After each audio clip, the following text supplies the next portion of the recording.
দাও এটা দাও, খুলে দাও।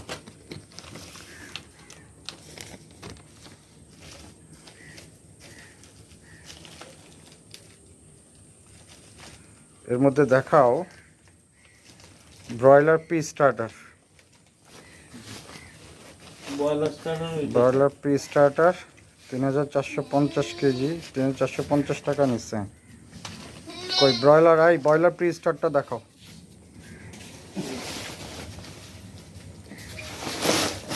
এটা সিপি কোম্পানির। খোলার দরকার নেই, মানে একটু ইয়ে করো। আচ্ছা, এটার কি কি জিনিস আছে দেখো। এটার দাম নিছে 3450 টাকা। কেজি নিছে কত এটা? ক্যালকুলেটর ইয়ে করো।